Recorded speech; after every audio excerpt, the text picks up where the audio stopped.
We are on air. Excellent. Thanks, Scott. All right. Well, welcome everyone to the work session for May 4th, 2021. Our first item is a discussion about city events planning, and this will be presented by our events coordinator, Brenna Cruz. Thank you, Mr. Mayor. Let me get this ready here. Everyone can see the PowerPoint presentation? Yep. Awesome.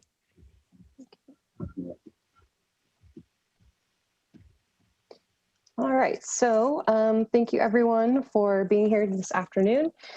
Just want to give a quick overview of where we're currently at in regards to COVID and state guidance and the metrics.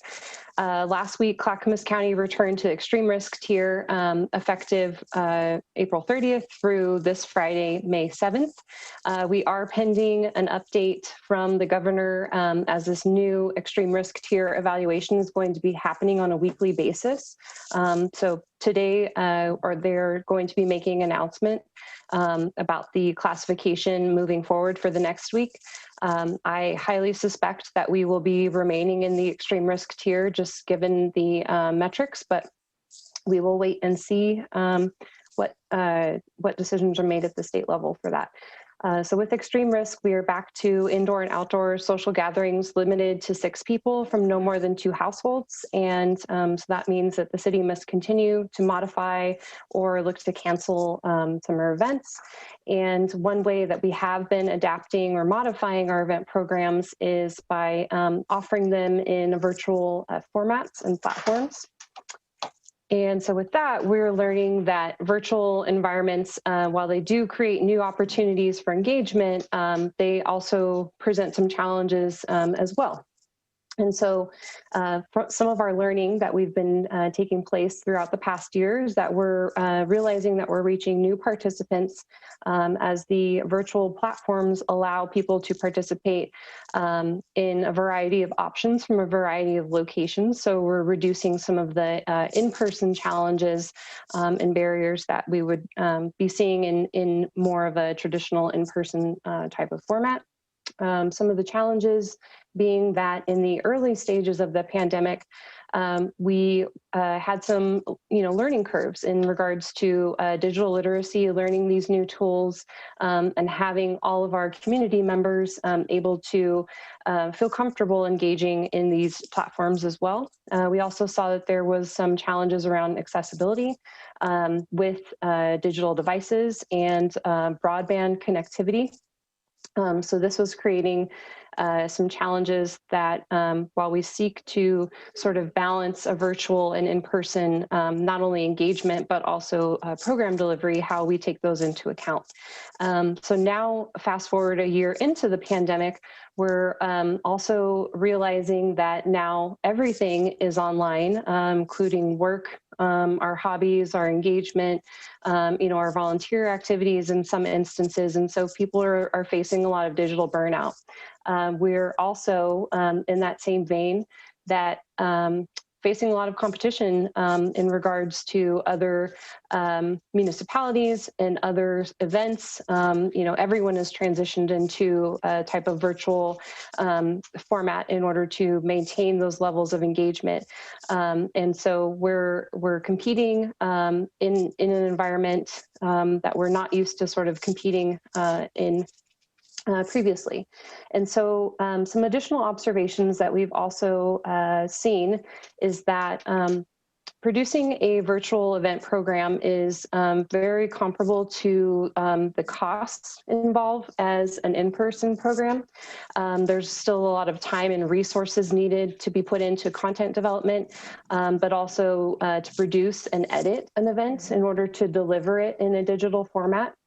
And we're sort of using that to reevaluate the level of impact our virtual programs are having. A specific example being the holiday tree lighting video while we can compare the video views to other videos on the city's YouTube channel, if you look at the views compared to an in-person event, it's definitely a lower number of participants than we would see coming together in a more traditional environment if we were having this in person. So it's just kind of a way in which we're having to evaluate the programs that we deliver and which ones could be suitable being adapted into a virtual program. Councilor Beatty, I see you have your hand raised. Yeah, thank you. And if you hear noise, it's a noisy doggy door that I'm sharing my space with a dog who likes to come and go. So I just wanted to clarify, when you talk about the challenges, digital literacy and access, you were sort of talking about last year, but do you think we've overcome those? Are those still challenges? I know the participation in the Earth Day was quite low. Was that a factor in that participation or not really? I would venture to say that those are still challenges that exist and are prevalent in not just in the Milwaukee community, but I think nationwide, across the globe, et cetera. But if we're focusing it, more in the Milwaukee, Clackamas County region, yes, I think there have been some strides made, but I don't think we've significantly overcome those to say that they're no longer a challenge. And so thinking about how we address that, I trust that you guys are thinking about that, and I don't have any great solutions, but maybe there's some partner. I do know, like this time last year, the Milwaukee Center was doing some classes on how to use Zoom and how to do these different things, and I'm sure the community college and the NCPRD, well, that would be the Milwaukee Center. I hope we can find some way, because this is going to be, irrespective of the pandemic, I think it is going to be the way of the future in a lot of ways. And so we do need to try to address those things. I guess the other thing I wanted to ask about in light of the really low numbers on the Earth Day was I had seen that we were asking people to to register. And do we have, I for one am hesitant to register for things because I don't want to register and not participate. And so I just want to be able to go on at the last minute and find it streaming. And I guess I wondered what your experience with that was versus, requiring registration versus just we're putting it out there. It's going to live stream at this time.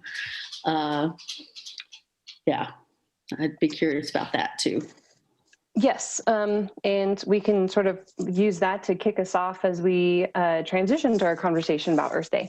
So for the registration, it was more of a way to have a more targeted sort of connection with providing that Zoom participation link. It's always sort of a great tool or method to be able to know who's participating.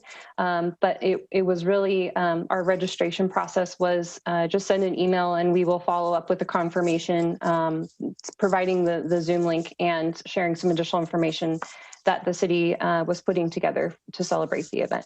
So I realize we probably could have communicated that in a different way or a more transparent way that and or tried to eliminate that step sooner in order to sort of gauge interest. I don't know, we don't have any real measurable ways to evaluate the impact of that on the event program.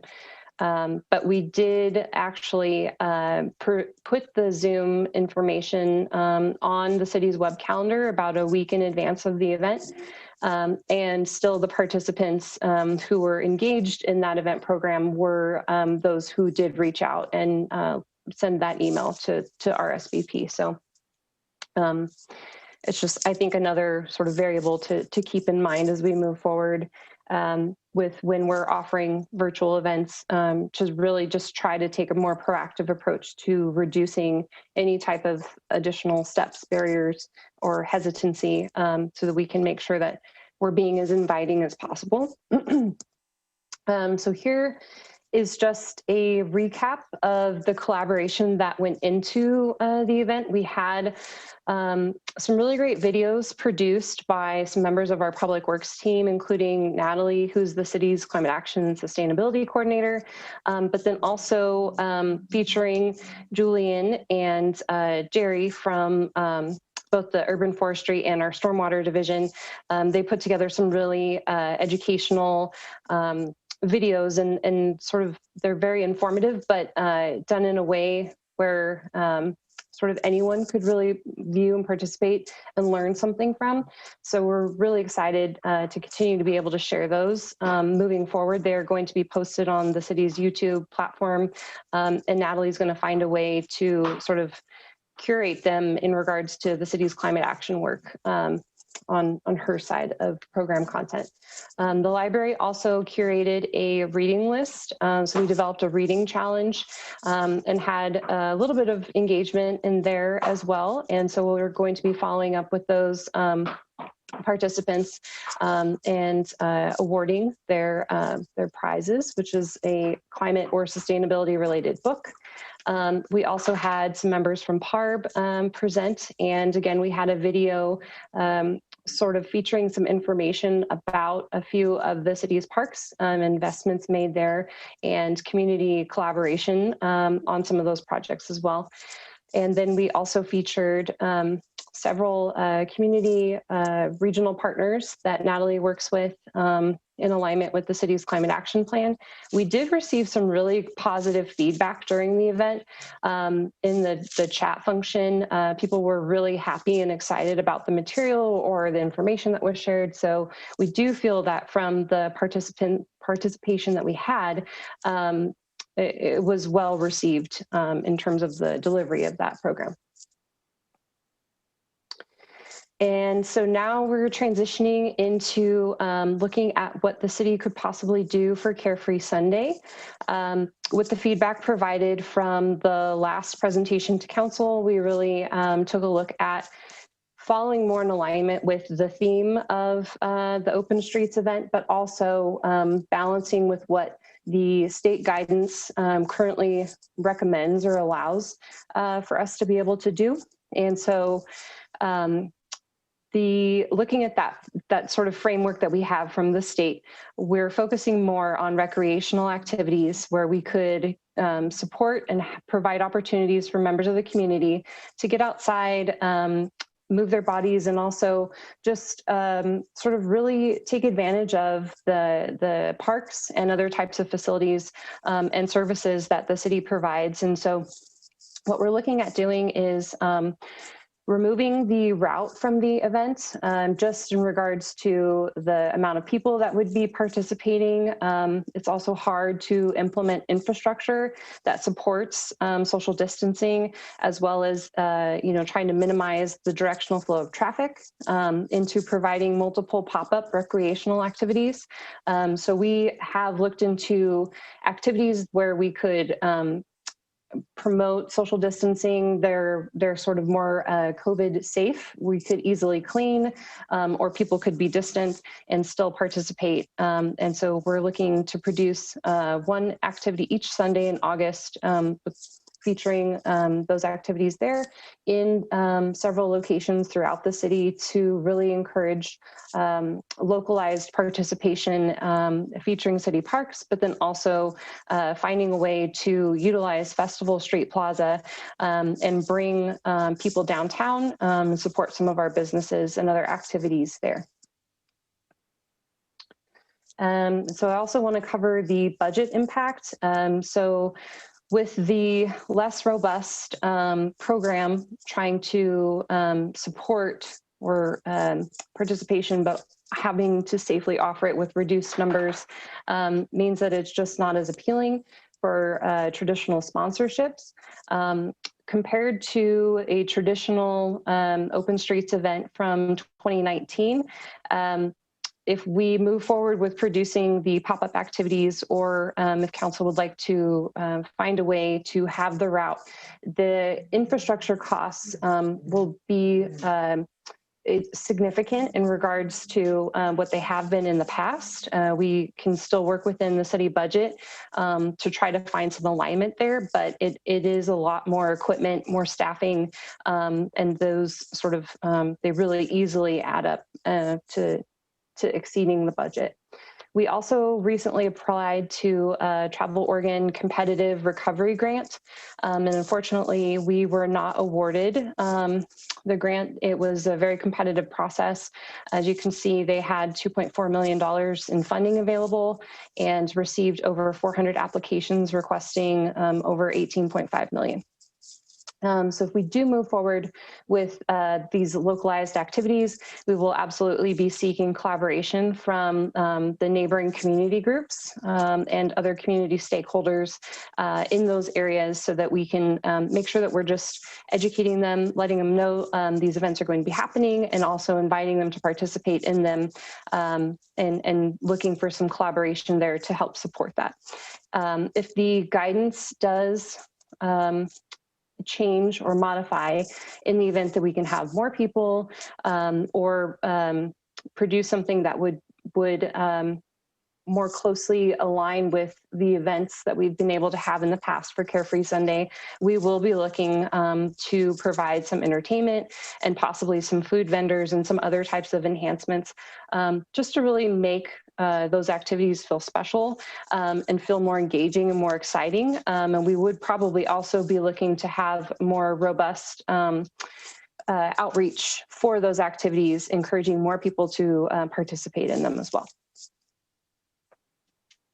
I do also want to just let council know that we have been working with various members of the community as well and trying to develop some resource guides for people that are hoping to produce a community event or activity that sort of support the guidance that the state is recommending that we follow, just so that we're being very transparent in regards to our expectations, but also just kind of what is really involved in coordinating an event during this time, and the safety guidance that we have to sort of ensure that groups are maintaining, and the rules and recommendations that they're following. And here's a list of some of the community groups that we've been meeting with to go over their hopes of providing some type of community event or commemoration, acknowledgement, a celebration, etc. So last year, and moving forward to this year, Milwaukee High School organized a few parades that would allow their students and faculty to celebrate some of those more traditional commemoration events. We're also in collaboration right now with the Arts Committee to produce Porch Fest. Just given the new guidance around the extreme risk tier, we're wanting to make sure that we're being very collaborative and supportive of this program activity for not only our artists, but also for the community. And so we're trying to make sure that, if we need additional signage, communication, face coverings, hand sanitizer, that the city's trying to find a way to support with the resources that we have.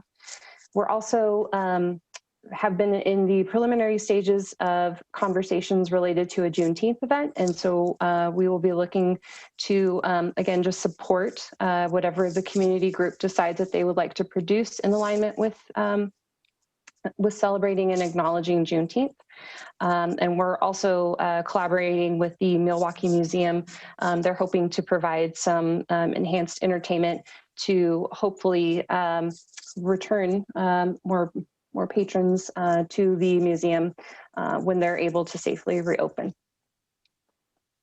And then last but not least, have been also working with John, the city's equity program manager, and really trying to evaluate and analyze how the city moves forward with balancing the previous community engagement goal with the new equity goal, and sort of trying to find alignment of, what is our vision, what's our purpose, and how do we deliver community events that are inviting, they're inclusive, they're well represented and reflective of the community in which John and I serve.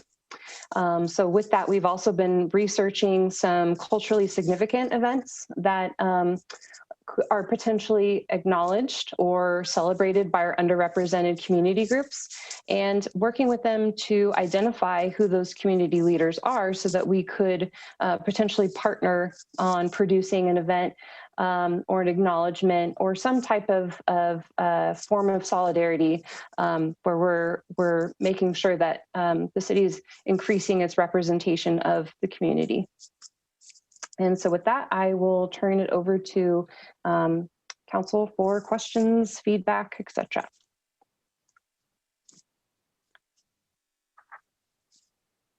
Councilor Beatty. So I noticed in the things you listed, you didn't list the summer concerts in Ardenwald and Llewellyn. I understand that, that they interfaced with NCPRD over those, and I don't know to what extent you had a role in that. They were given, a pretty onerous set of requirements. And I think, as far as I understand, they both feel like they can't do it. They've canceled it. And I just wondered, again, like we all are hoping that by June, conditions are changing. And was there any discussion with them about, hey, right now we'd have to have these really onerous requirements, but if you wait until the first week of June to make the call, we might be, more flexible. I mean, did that conversation happen? And is there any chance of those coming back online if things loosen up? Restrictions loosen up, I should say. Yeah, so I wasn't directly involved or privy to the conversations that NCPRD was having with the NDA leaders. I did follow up with them, to sort of offer our support and just the acknowledgement of where we're at. Right now, it's really hard being an event planner and trying to have all of the pieces in place. But the one critical piece of that is just not knowing if you're going to be able to have the event. And where we're running up into the challenge is, we suspect that the guidance may be changing, but we don't know if that will be June or August or September. And sort of as you get nearer and nearer to the time frame in which you want to have those events, you have to make a hard decision and weigh the pre-planning and, with what you're able to actually execute on. So in regards to those programs, its estimated participation was about 200 to 300 people, which it greatly exceeds what we're able to do even within the low tier of our current framework. And so I did reach out and try to say, if the numbers are reduced or, if there's a way that we could balance this, but really it's the infrastructure needed to support having a gathering, to make sure people are distanced and the face coverings, and then also, having the budget to pay your performers, et cetera. There's a lot of costs incurred with that. And so I think that was the biggest challenge. And also just that challenge of not knowing if you will be able to deliver the event. So they didn't want to sort of keep promising or keep delaying their communications and coordination efforts with the groups that they're working with, and just made the decision that they would not be able to have them. We support them absolutely, and hopefully things are progressing in that direction where they could return, but it's really just a capacity, I think, main concern for them right now. I mean, I've seen places where parks, even last summer, where parks painted circles in their lawn, and the circles were big enough for a blanket, and then there was the more than 6 feet, the 12 feet or whatever to the next circle. And I mean, they sort of created ways to have, lawn concerts and still maintain some social distancing. So, I mean, I think there are methods to do it. So I was really sorry to hear that the plug was pulled before, we get to June and have maybe a better sense. Brenna, can I jump in with one thing just really quickly on that? I don't know how many of y'all are on the calls on Fridays with the league. But I would say every Friday a town chimes in and says, but are we going to get something different about events? Because we're trying to figure out events. And it's been pretty firm back from the governor's office each time, at least that I've been on the call, that the guidance is the guidance for now. And we're not looking at that right now. So I just wanted to let you know too, it doesn't seem like it's about to come out, something that would take us out of this framework.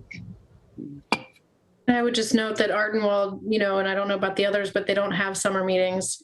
So they kind of have to do all of this planning before they go on break. So, I mean, even if they were to get new guidance in June, they will have had to have scheduled, and of course, hiring the artists, they need more notice to have the gigs on their calendars. But then also just putting together the event, of course, all of that planning happens in the months leading up to June. It can't happen after June unless they hold special meetings. So that might just be another sort of wrinkle in trying to wait. Right. Yeah, I want to say thank you to Brenna and to the rest of staff. I know it's been a conversation that Kelly and Ann and a lot of other people have been involved in, that it's a really difficult situation that we're in. And it's hard. I mean, I want us to be able to offer these opportunities to the public. I was at the farmer's market on Sunday. It's obvious that we're all just going a little stir crazy from being trapped away from each other for so long. And I would love for the city to be able to offer it. But I hear that you all have really tried to figure out a way that we could do that within the guidelines. And it doesn't sound like, given the months and months of preparation time it takes to really put on events and do them well, with the additional layer of PPE and other safety guidelines that you would still have to include, that just add even more work on top of it. I really appreciate that you've tried to figure out how we can do as much as we can within what we're allowed to do. So thank you for that effort. And, I know we all want it to be more than it can be at this moment in time. I'd like to offer some thoughts here. I think we learned things, for example, during the Black Lives Matter protests. I attended 5 or 6 of those. Everyone was masked up. People were not socially distanced, and there were no super spreader events. So outdoor, people yelling, chanting, singing, still no super spreaders, just to put everything else in context. We are currently at almost 2 million people having had at least their first dose. So figure 2 more weeks and nearly 2 million people will have 2 doses. We are doing 33,000 doses a day on average statewide. That math ballpark gets us to 70% of people, 75% of people vaccinated in a month. Now, I know that it's going to slow down when we start hitting the population of people that don't believe in it, blah, blah, blah. But that's a month. So that's first part of June. July, August gives us 2 more months. If we were to push car-free Sundays to carefree Sundays to September, I can't imagine that we are not at critical mass on vaccinations by then, and that outdoor events would be acceptable to the governor and their medical team.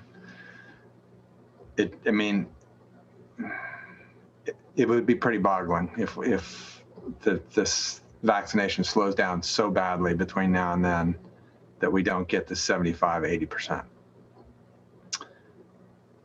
We as a society, the whole planet probably is, as Kathy pointed out, starving for human interaction and events and seeing other people and just being together.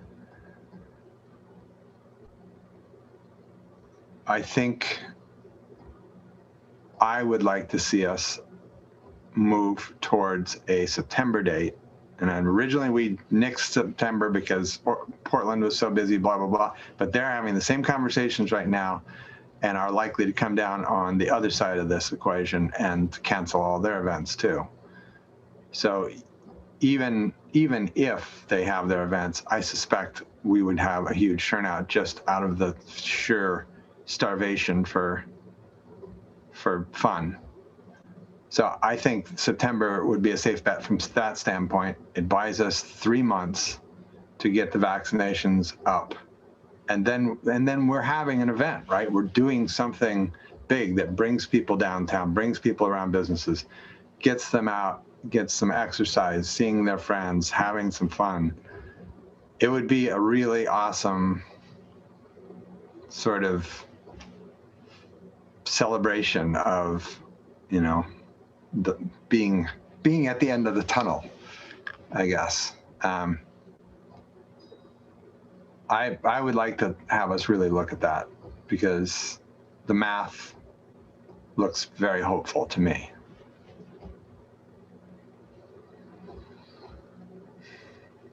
Deer in headlights. Was I muted that whole time? I think the only caveat with that is that there's still this unknown of when and if the state might change their guidance. And I don't know all of the decisions and other factors that moving the state might have on other teams, you know, and all of the sort of where we've landed in regards to offering this in August, just because of my not being available or around in years past to have that sort of background information or knowledge.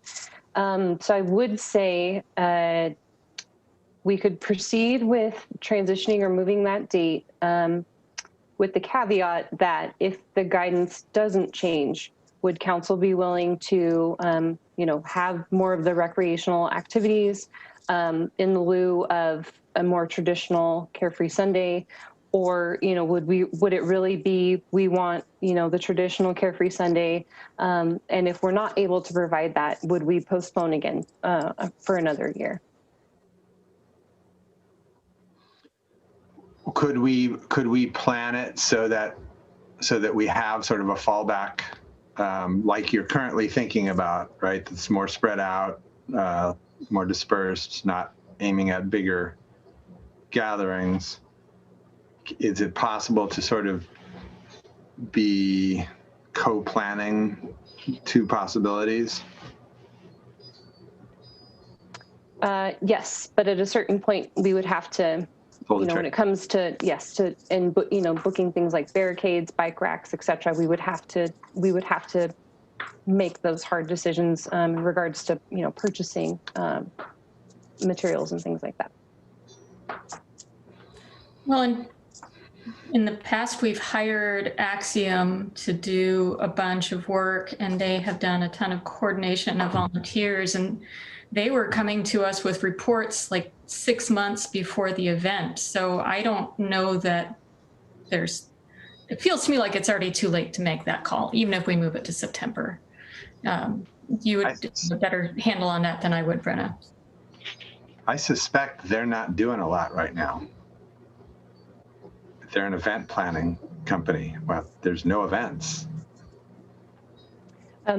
They've actually been pretty involved in the expansion of Portland's greenways. So they're fairly busy. When we have had conversations with them, you know, the sort of hard deadline in regards to recruiting volunteers that they provided us was 60 days. So we need to make that decision 2 months out.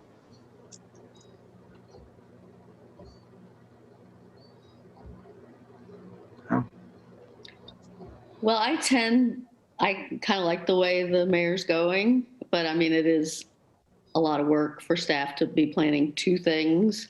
And I guess, you know, sort of, is there a balance, or, you know, what's a reasonable date to make the call so that there's not so much duplication of efforts going on. I mean, I kind of like the September date idea, and yeah.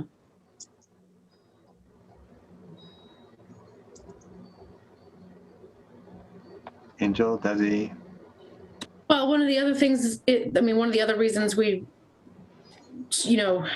picked August, was rain, the possibility of rain. So we could sort of, I feel like, I do sort of feel like a sense of this is a lot to ask in such a condensed timeline. So that's my main hesitation.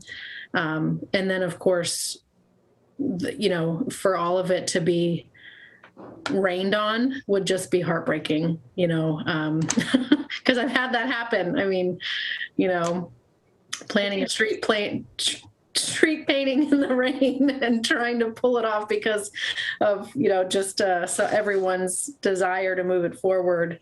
You're going to end up with reduced attendance, and, it could be a great success and it could all be wonderful, but it's definitely a gamble. So it's a lot. Portland does the Sunday Parkways in September every year. And we were there, we were even, I think, October 2nd, the first time. Oh, I know it can work, but the odds are definitely getting, every day, the odds are kind of increasing against you. I actually think the risk of smoke is greater in September than rain. That's probably true, yeah. I mean, California is facing a catastrophic drought again. They're already having tree die off in May, and we look better. But, last year we had smoke blowing up from California that was bad enough to keep people inside. So I actually have that concern even more in September. I think it could happen in August too, easily. It could happen next week, apparently. Hopefully it won't. But that risk, I think, goes up as we go. I would rather wait and be able to plan something properly as opposed to rushing back and not doing it properly. And I mean, we got time. Nobody's going anywhere right now. So that would be my 2 cents. So when you say wait, instead of having it in August, have it in September, wait, or wait until it's officially safe to do things? Wait until it's officially safe to do things. I mean, we from my point of view, we saw how it's working with schools, rushing back and getting kids back into schools. I mean, I feel it's better to wait and plan it and do things right, as opposed to like try and hurry up to do something so we could do something. I know everybody's itching to get back out, but I mean, if we rush it and it doesn't turn out to be all that great, then what's the purpose of doing it? And if we wait and do it right and everybody's able to participate, then people will have a better time. So it's, 4 or 5 months, 6 months of planning is ideal, probably. We have, if we push it to September, as of now, we have 4 months. If we wait until it's officially announced that things like that are allowed, that's whatever, July, then we definitely don't have time, or we're doing it at Thanksgiving or Christmas or something, and an outdoor event. I mean, we pull off the umbrella parade and it's good. And the solstice party is also good. But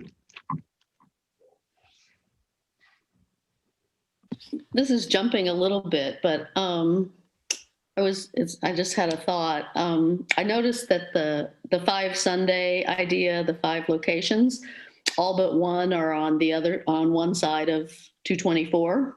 The downtown one is the only one on the other side of 224.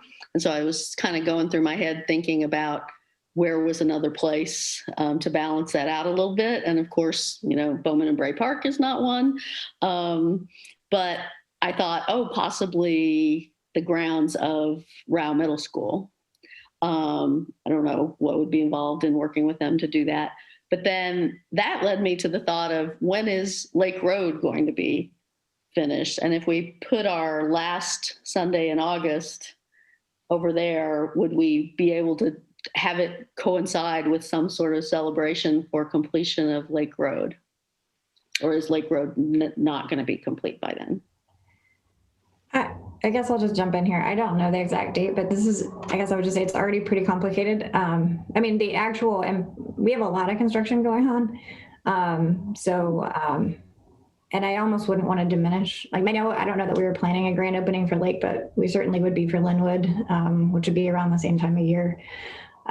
So I would think those kind of would probably want to stand on their own. I think this is a pretty significant, well, this is a very significant potential lift, and I don't even know if it's possible.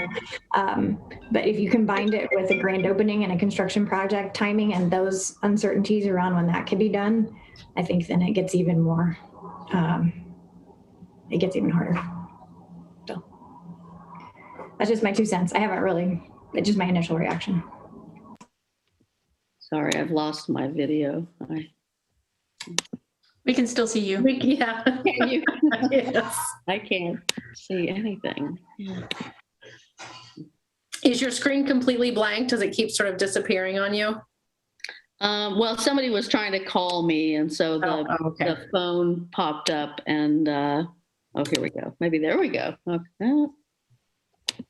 Anyway, well, I mean, actually combining it with, I mean, I get that can be complicated, and if you don't know what the, I mean, construction schedules, can always be snafu, so it's early to know what's going to be done when. But I mean, I actually kind of like the idea of using those Sundays as celebrations of both Linwood and Lake Road. I think there's some interesting, ability to combine those things. But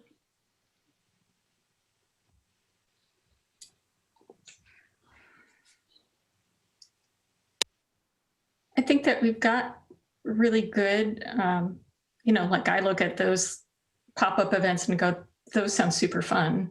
Like I don't look at that and feel a sense of disappointment that I'm not getting to do a Carefree Sunday. I look at those and go, this looks like it could be really fun. And I feel like there is capacity built in there to, as Brenna identified in her report, to make each of those a pretty cool event.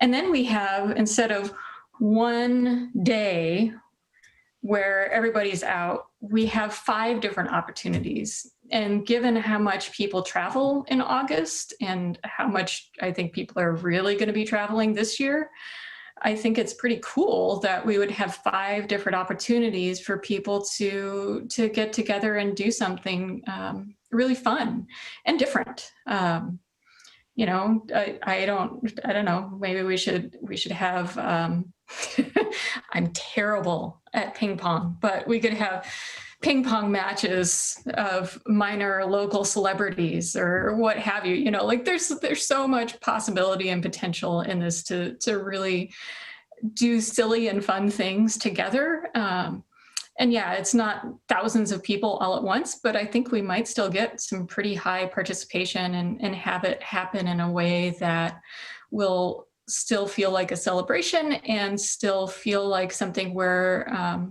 we can stay in tune with the state guidelines and stay within those, whatever they are at that moment in time. So I think it sounds really great. And I love that this opens up the opportunity to work with the Downtown Milwaukee Business Association. They have been dying to use that plaza. We all have been dying to use that plaza. So I think that having an event there will be terrific. I think that all of these other opportunities are really fun. I agree with Lisa that if there's a way to tie something in with the Linwood opening celebration, that would be great.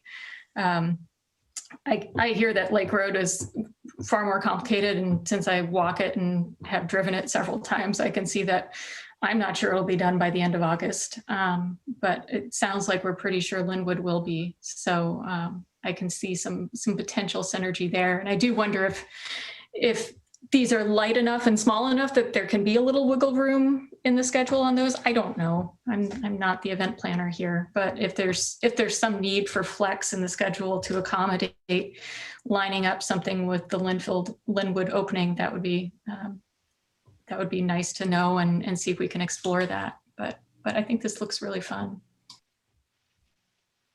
I agree, Kathy. I think that I'm just going to try to see this as an opportunity, more than sort of like a disappointment.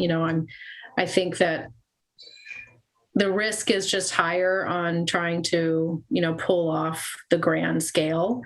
And I kind of like the idea that that they're micro events, both for the security and knowing, that they certainly will, it can't, I hope, Mayor, I hope that you're right, that things are going to keep improving. I'm a little discouraged that we're now finding in Oregon, we've got counties with surpluses of vaccines, right? But I hope you're right. But in the event that things do slow down, this fourth surge is going to be just as bad here as it has been everywhere else.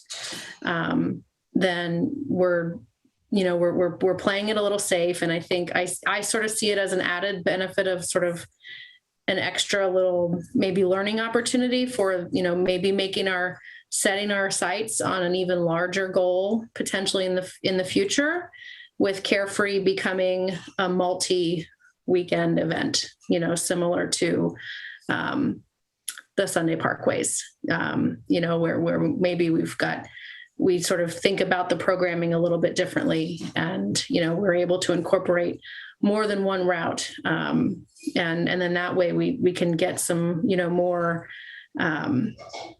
parity with, the east side and west side of 224, because that's just such an obstacle for folks.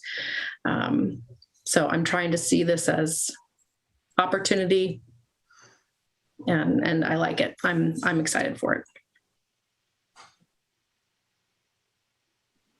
And we are about 15 minutes over, just so people know, for the equity conversation.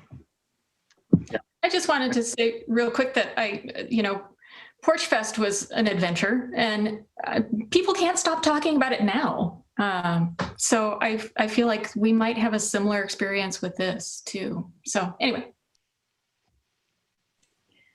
So before we go, I'm not sure what we need to do. Are we attempting to go with Brenna's proposal, or are you asking us to hold and then try to do as close as we can to a full Sunday Parkways event from whenever we get guidance until September-ish? Well, I'm hearing two that want to go with Brenna's concept. Maybe two that are interested in trying to do a full Parkway, and then one that wants to wait for all of it until later. Or Desi, how do you feel about Kathy and Angel's reaction? Yeah, I agree with them. I don't understand the urgency right now. If we have these micro events, why can't we have there are flash mobs? We could do a writing flash mob, like everybody, like a community event, or somebody organizes just a large bike ride, and it doesn't have to be a big, huge event. I think we just, like Angel said, I hope it goes down, but I don't know. I mean, is it that urgent? Can we wait to do something really big and better? So. Oh, there you go. So yeah, that's your. Thank you. You bet. All right, next item. Council goal, equity, inclusion, and justice. This will be presented by our equity manager, John Hankton. Hello, Mayor and councilors. Thanks for taking the time for this update today. Just a quick reminder, back in November 10th was the last time I believe I spoke to you all about our equity program. I was brand new then. I've been here about 6 months now, so time to just let you know what we've been up to the last 6 months and the direction we're going. As you all know, and from the current conversation, COVID has made everything difficult. And the big part of the work that I've been tasked to do is building relationships. That's hard to do when you can't meet people. So we've had to take a lot of opportunities to meet online, speak with groups where we can. But we're hoping as we move forward, as opportunities to meet in person grow, that we'll be able to take the work that we've been doing out into the community. So just wanted to let you know where we are and where we've been. And to begin that, we wanted to revisit the equity goal set by this council back in August. During the November meeting, there was a discussion about that goal and a desire expressed to make that goal a bit more measurable. There was some language provided by Councillor Heisey at that time, and we have incorporated that language into a draft resolution. So let me just share that with you, if I may. And forgive me, I am still not a master at sharing my screen, so we're going to give this a go here. And hopefully this works. Can everyone see the resolution on the screen? No? Oh dear. Yes, some can? Now we can. Okay, got it. All right. So this is a revised draft resolution. Would you all like me to read the resolution? Do you want to just take a look at it? What would you prefer? I'm good with just looking at it. There are a lot of words. Myself. It's a lot of words. So, Is this different from what was in our packet? It is not. Okay. Then, I mean, I've read it. Yeah.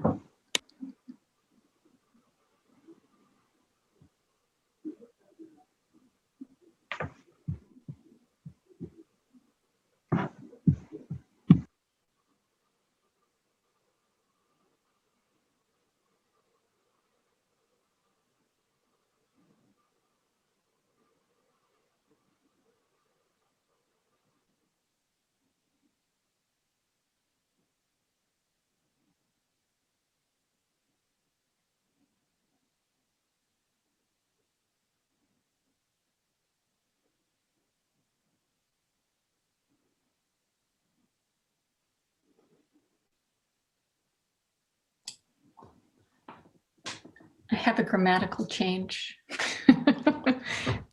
Under conducting listening sessions and create, that should be conducting listening sessions and creating subsequent changes to city practices, policies, and codes. It's probably my fault. I missed it too. Let's see, where is that? Fourth one up from the bottom. Thank you. Mm-hmm. I'll make that change.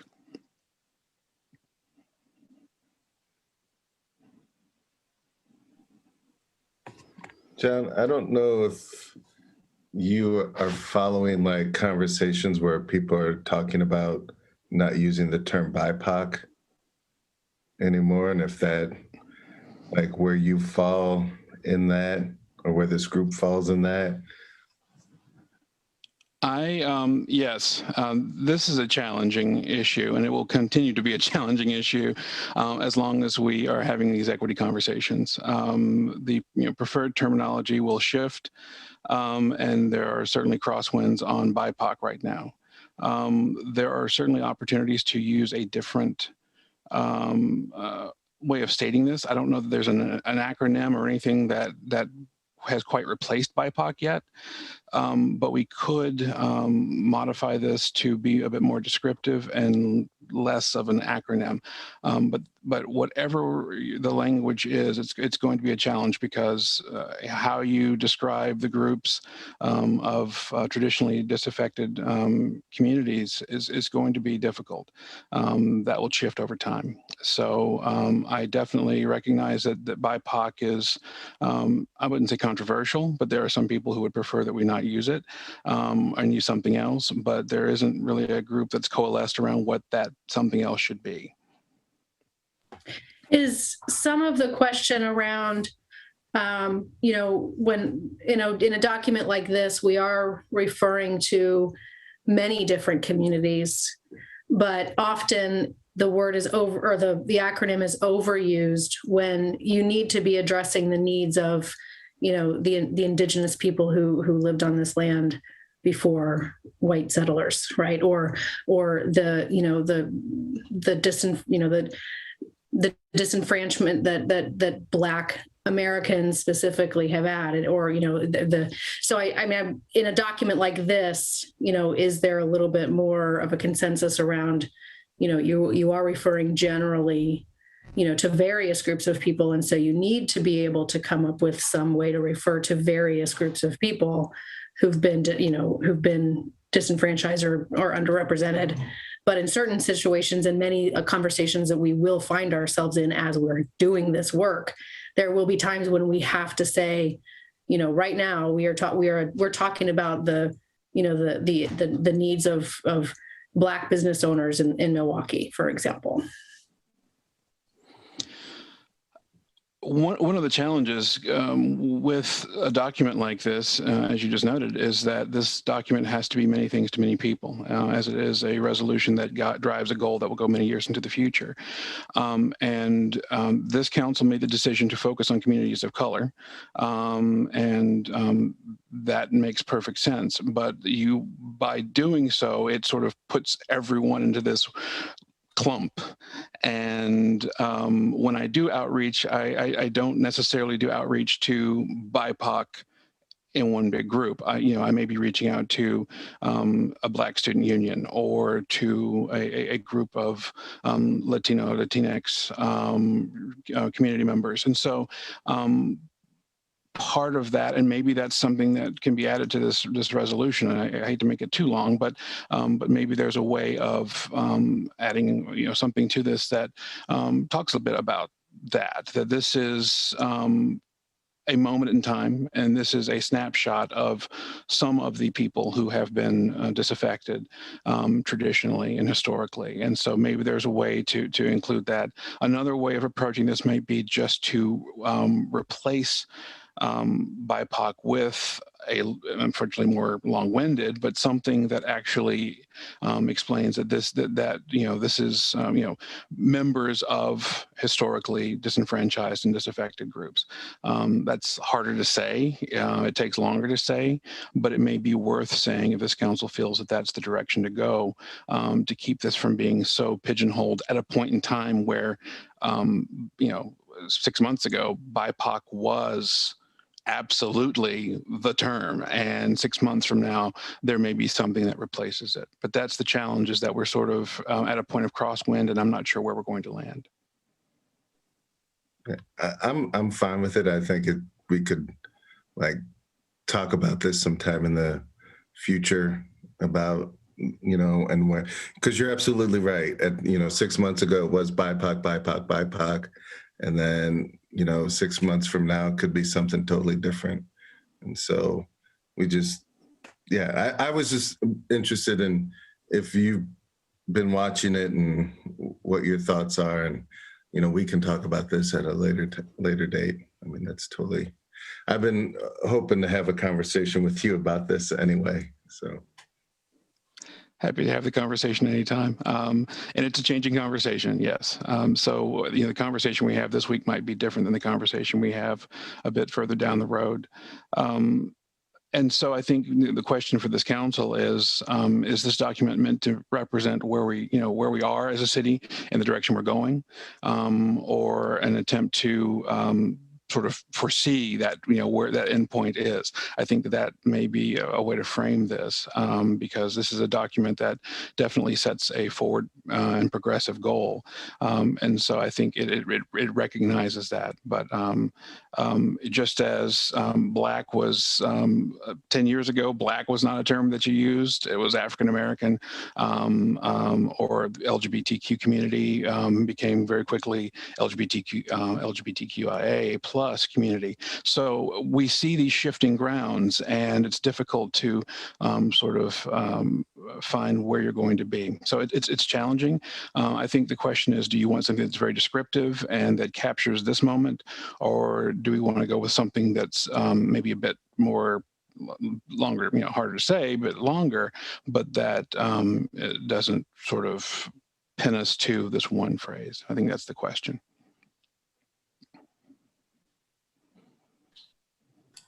So, I mean, I would definitely defer to the thoughts of both Councilor Nicodemus and Mr. Hannington. But I will just note that this is our third version of this this resolution. Our resolutions do change over time, and if we decide we need a different term, 6 or 8 or 10 months from now, we do another resolution. I mean, they're kind of, that's the way they are. It wouldn't be the first time. I was going to say what Lisa just said. Yeah, let's stick with this. This is where we're at right now. It's an honest account of our current understanding, and when that no longer is appropriate, we can revisit and tweak it. I agree.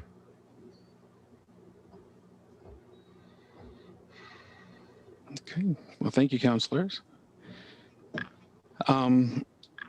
In addition to discussing the revised resolution, just wanted to update all of you on the relationship building aspect of this work. As I mentioned earlier, I've been here almost exactly 6 months, and it has been a wonderful time to get to learn the city, except for COVID. I've had to learn the city virtually, which is really, really strange. You know, my boss, Anne, I've known for 15 years, and yet I haven't seen her the entire time I've been here in person, even though we talk on nearly daily. So it's a strange time for all of us to try to build relationships. But that's the essence of the work that we are doing as a city, building relationships and trust with our community members, with communities that have traditionally not felt like they had a seat at the table. And so that takes time, and that work goes on. But we have, in the past 6 months, continued the work with meeting with community members to discuss police policies. We updated you on that back in March.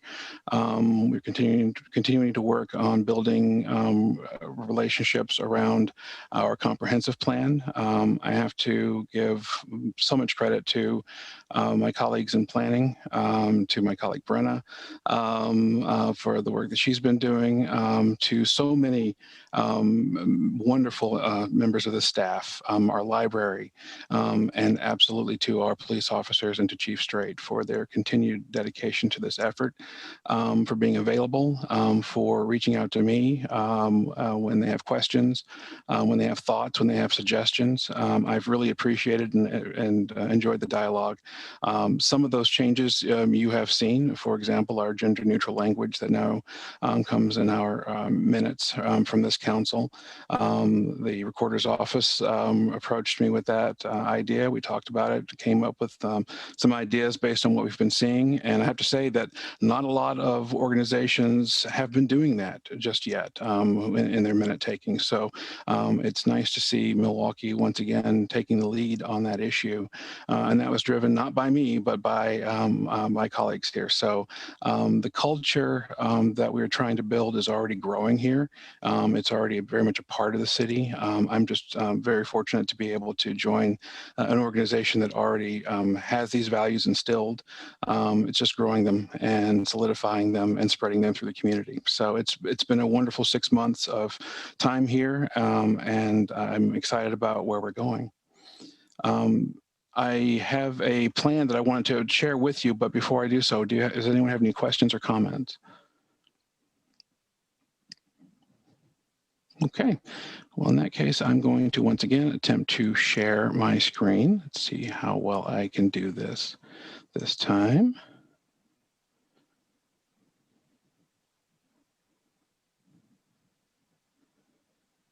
Can everyone see the slide? Yes? Okay, great. Here we go. Okay, so just looking at where we've been, back in June 2020, phase one of our diversity, equity, inclusion, and justice plan began with stakeholder identification and outreach, listening sessions, increasing the visibility, working on data and research, employee training, and resource identification. Phase two was centered around DEI and the Milwaukee Police Department. That phase began in November and continued through this past month, and really continues on. All of this work continues as we move forward. But the focus of phase two was community conversations, focusing on the police chief and the council, a policy workshop with BIPOC community members, citywide equity plan development, which is what I've been working on, as well as some focus groups, though again, COVID has made that very difficult. And so that is work that will continue into the future, into the next year. We're moving now into our third phase, DEI across the city. And I will go into detail about what that looks like. But our focus will be a community task force, hopefully gathering a community survey, as well as in-person meetings. We've already adopted a budget for this work, so that is that has already been accomplished. This goal, or pardon me. Grab my notes here. This plan provides a framework for the coming year during which we will build on the work that has been done to date. The areas of focus within the plan are inward-facing, outward-facing, and external. They reflect a strategic approach to reaching the DEI goals set by this council.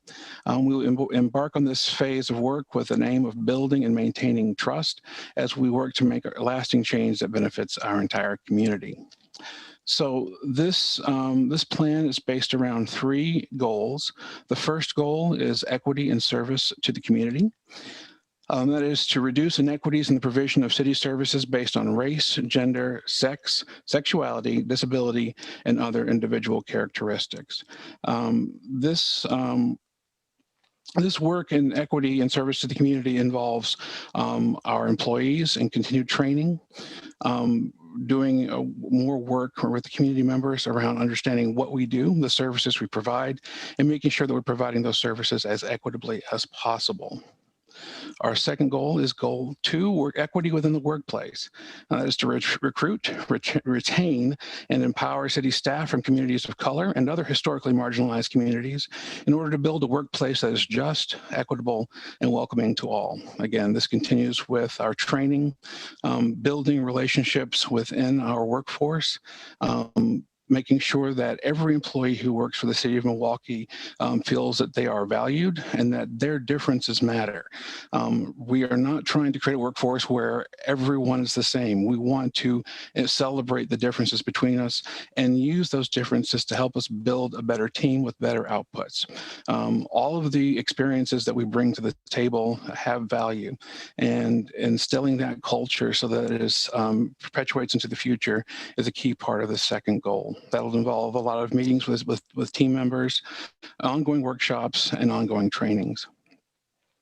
Finally, our goal 3 is equity in our community. That is to collaborate with local agencies, organizations, and institutions to facilitate equity, justice, and inclusion actions throughout our community. This work has begun and continues with collaborations with our colleagues at Clackamas County, affinity groups, and organizations throughout our community, as well as our schools. So the goal there is to help facilitate these conversations to build an infrastructure that currently doesn't exist. There are a lot of people working on equity and inclusion and justice, but they're not necessarily all working together. Our goal is to be a linchpin in that conversation, to bring together different groups and give them a place where they can share ideas and facilitate and foster those conversations throughout our community in order to help reach that goal and that vision for the city. So one big part of all of this work is the creation of an equity steering committee. Ann and I, the city manager, have discussed this for some time, the idea of building this committee. This is an idea that's been around for a bit. But one of the things we wanted to be sure of was that we had the work for them to do. We didn't want to create a group that was just there to meet. In the time that I've been here, I have found that it is definitely something that we have a need for. We have community members who are passionate about this topic. They want to be engaged, and this would give them an opportunity to meet together to discuss what we're doing and to help shape and guide our work as we move forward. This will be comprised of community members who represent various aspects of our city and who are empowered to support and provide strategic guidance to Milwaukee's equity, justice, and inclusion efforts. So one of the things that I am hoping that we will be able to talk about today is that committee. I would love your your input and feedback on that committee and thoughts about how we should proceed with creating a committee if that's something that you would support. And with that, I will open it up to questions. Councilor Falconer. Yeah, my first question out of the gate is, I hope to be subject to the scrutiny and sage advice of this committee. So the first answer is yes, I support a steering committee.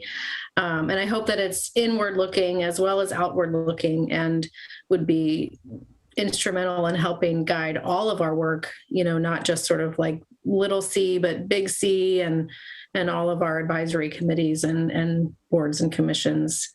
Not that all of those things have to be done all at once, but I would hope that the scope would grow and that they would be empowered to look at everything and advise all of us.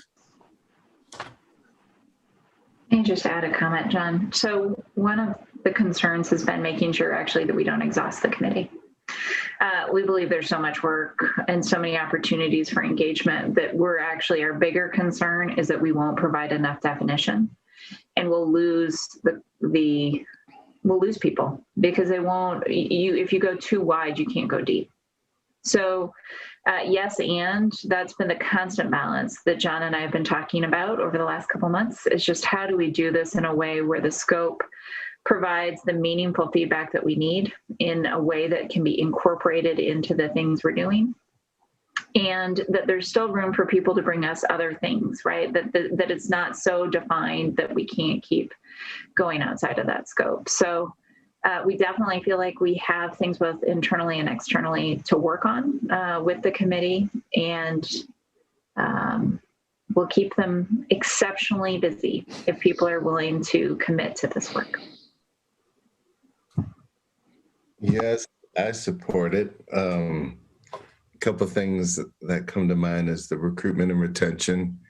That I've been doing that for 3 years, and that's really hard, that piece.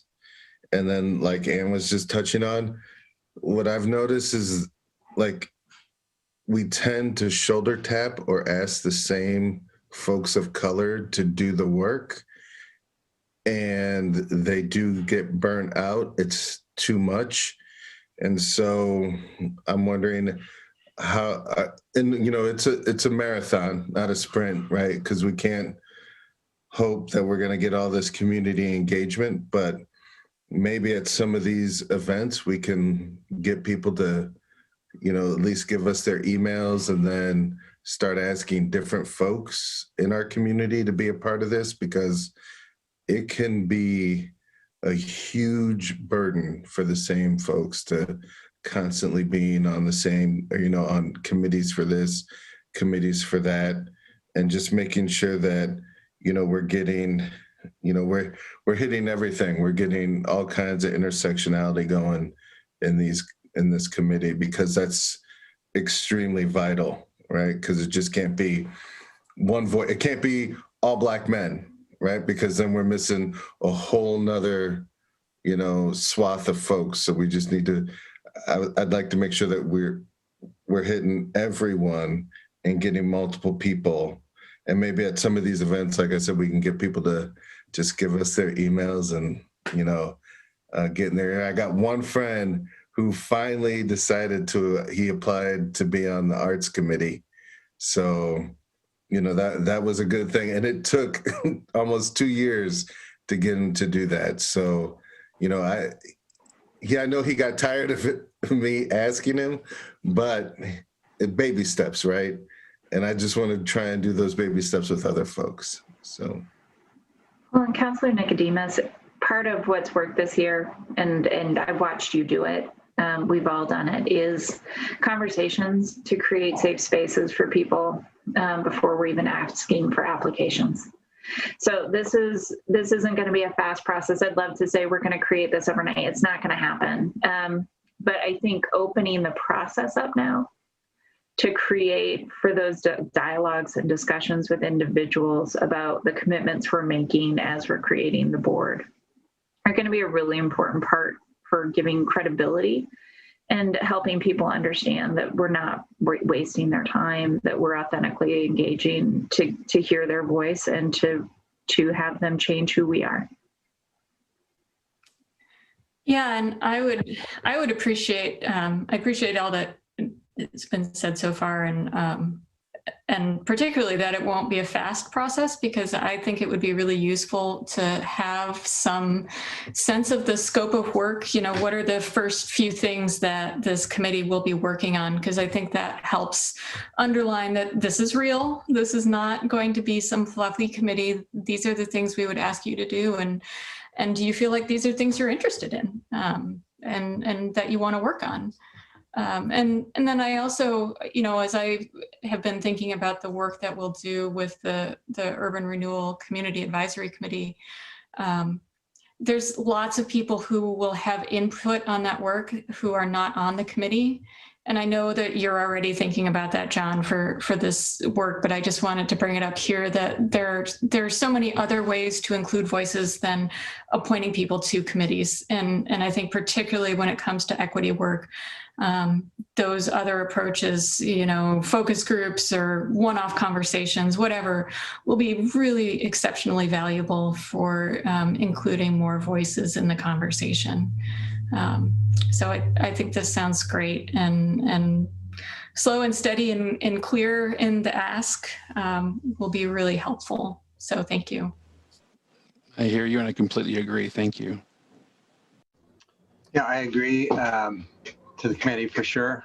I think, and I agree with Kathy that, you know, measurable, starting out with things that can not only be done, but be achieved, so that there's a sense of achievement by the people that are in the committee, so that they don't just feel like they're spinning their wheels. That's where you see burnout. You know, I think all of us to one degree or another have been recruiting for committees since we've been on council. Farmers market is an amazing place to do it, because you get to have casual conversations, but you're standing around the city booths, so those casual conversations are always about the city in general. So it's easy to work in, and you get to, you know, learn about people and what their interests are and what their passions are, and plug them in to the right places. So a lot of our committees are like practically professional because of the, you know, the level of people that we've been able to find that live in Milwaukee. So I don't think this committee is going to be any different, that we're going to be able to find great people, but it's going to take, you know, concerted effort by all of us to do that. Speaking of that, when are we going to have the city booth again? That is a conversation for a different group of people, and unfortunately, Kelly Brooks just left the meeting. But I will get your response on that. I mean, I think that again is about state guidelines, right? So, you know, hopefully they're trying them later. But they're trying to lessen how many people are in the booths. Yes. Right. Yeah, I'm also supportive of the idea of the committee. I think the one thing about, you know, avoiding burnout or avoiding people feeling like they're on, you know, that they're not, that it's not real work or something, is to be clear about what are proper topics for a committee. And there are some things like that maybe lend themselves more to consultant expertise. I mean, I know I've talked with the city manager about, you know, hiring policies and what applications should look like, and some of that is not necessarily something that a committee of lay citizens are the best people to advise us on.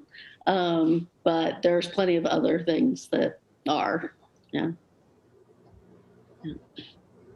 So for instance, we would be bringing in consultants. We've talked about if we receive the state funding through the federal funding through our state allocations, through the state representative and state senator. All of those projects would require an equity lens. We would hire a consultant to do that work, but we would also work with this committee as a focal point for the focus groups and for some of those discussions to make sure that we were applying an equity lens throughout the refresh of those documents. So that's the kind of thing that John and I have been talking about. Councillor Nicodemus and I also talked about that sort of offsets some of those more painful policy discussions that we're also going to have around HR that we would be bringing forward for review and for discussion with the community. Our hope is that the committee works on joy and hard to give some balance and some reasons for people to keep wanting to be engaged and feeling fulfilled by the work.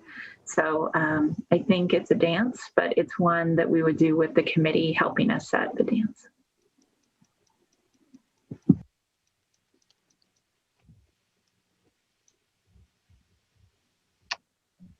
John, do you have?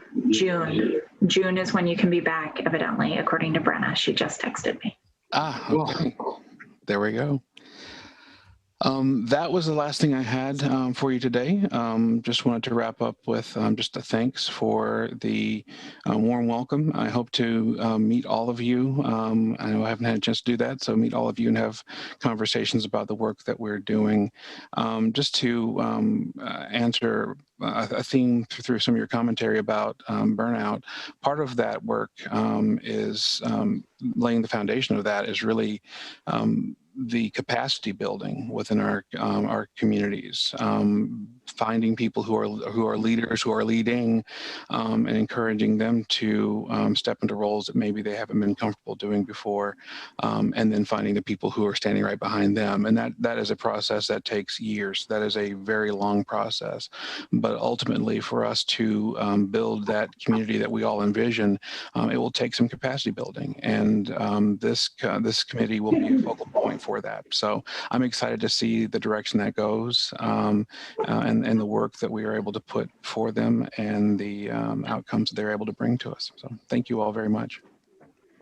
And Councillor Nicodemus, just because I've heard rumor that we may end up with a Juneteenth event, possibly, happening in Milwaukee that is not sponsored because of COVID rules by the city, we would have collateral available at that event to start this process. And we'll be working with you to make sure that it meets the expectations of the group before we do anything with it. But I hear you, that gives us only about 5 weeks to get some information prepared to start bringing individuals who are connecting through that into the process.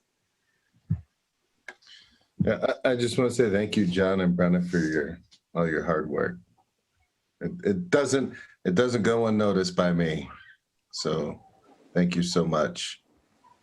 It's a pleasure. We're happy to support the communities.